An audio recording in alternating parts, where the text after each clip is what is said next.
blockades in the news all the time, right? They're these huge, messy affairs that threaten to grind the whole global economy to a halt.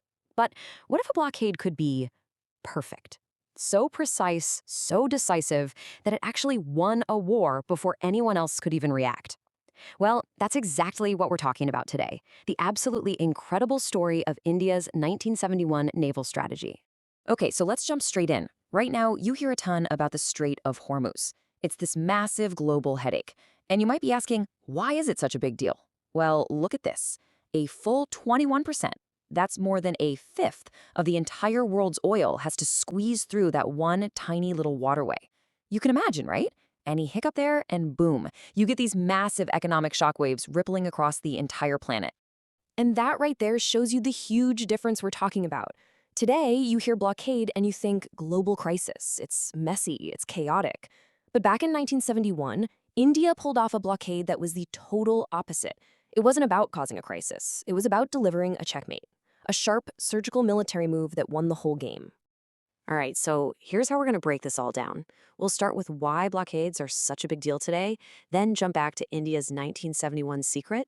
We'll get into the wild hunt for the INS Vikrant, see how the superpowers got dragged in, and then the big finale, how the blockade sealed the deal. So, first up, Section 1, today's high-stakes blockades. Let's quickly touch on why controlling the seas is a bigger deal now than ever before. You know, whenever big players, like the US and Iran, for example, start facing off at sea, the fallout is instant. Suddenly, global supply chains are in a total mess. Commercial ships are in the danger zone, and all those geopolitical tensions that are already simmering, they just threaten to boil right over. It's basically a perfect recipe for global chaos. Okay, let's pivot to Section 2, India's 1971 strategic secret. This is where we set the stage for a war that was won with some seriously brilliant moves. So this war didn't just happen overnight. It all started with a massive humanitarian crisis. You had millions of refugees fleeing violence in what was then East Pakistan, and they were flooding into India. India's Prime Minister, Indira Gandhi, she wanted to intervene, but her top general, Sam Manekshaw, gave her some crucial advice. Wait for winter. The strategy became, essentially, let Pakistan make the first move. And on December 3rd, 1971, they did. Pakistan launched a preemptive strike. And just like that, the war was on. And right away, Pakistan had a huge problem. I mean, a logistical nightmare. Their troops over in East Pakistan were stranded, a full 1,800 kilometers away. They couldn't fly supplies over hostile Indian airspace, and there was no land route. Their only lifeline, the only way to get support to their army, was by sea. And that route was long and very, very vulnerable. And this brings us to Section 3, the hunt for INS Vikrant. Seriously, this is where a deadly game of cat and mouse begins in the Bay of Bengal. At the very center of it all was India's queen on the chessboard, the aircraft carrier INS Vikrant. So to deal with Pakistan's threat, India decided to pull out a classic from the playbook, the naval decoy. It's a brilliant tactic, really. You basically use a less important ship to pretend it's your most valuable one. You lure your enemy into a trap by making them think they know exactly where you are, when in reality, your real power is somewhere else entirely, just waiting. Pakistan's whole naval strategy, the entire thing, hinged on one critical mission. Their plan was simple, 3 steps. Step 1, find the INS Vikrant. Step 2, sink it, using their best submarine, the PNS Ghazi. Step 3, with the Vikrant gone, their sea lanes to East Pakistan would be wide open. Everything depended on this. But this is where India just masterfully turned the tables. The real INS Vikrant? It was quietly moved to a secret location way out of harm's way. Meanwhile, an old destroyer, the INS Rajput, started sailing near a major port, blasting out heavy radio signals, basically pretending to be the giant aircraft carrier.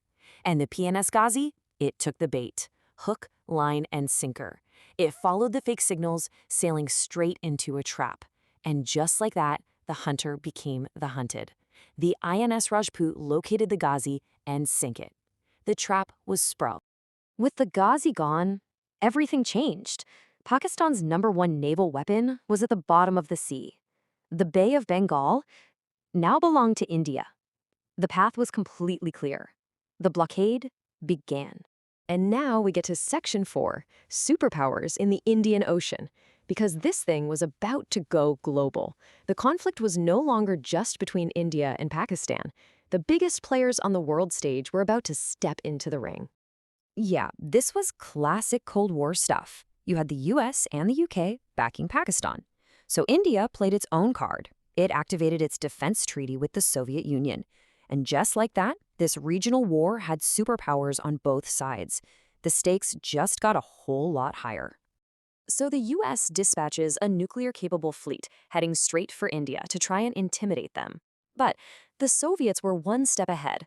As the US and British ships arrived, a fleet of Soviet nuclear submarines was already there, waiting for them. It was a second invisible blockade. The message was clear. Don't even think about it. The US fleet was stopped dead in its tracks.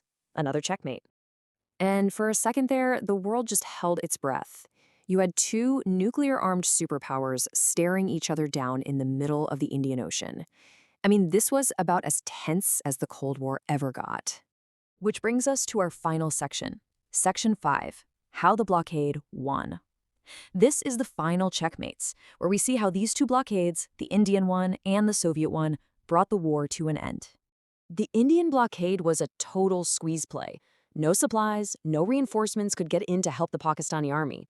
And maybe even more important, there was no way for them to escape by sea.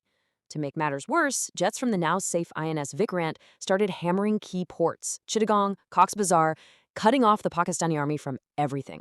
They were completely and utterly trapped. So what happens when an entire army is totally isolated? They had no choice. They were trapped. The result? A staggering 93,000 Pakistani soldiers surrendered. Let that number sink in for a second. 93,000. It's the single largest military surrender anywhere on the planet since the end of World War II. Just wow. There's a really powerful way people have described this moment.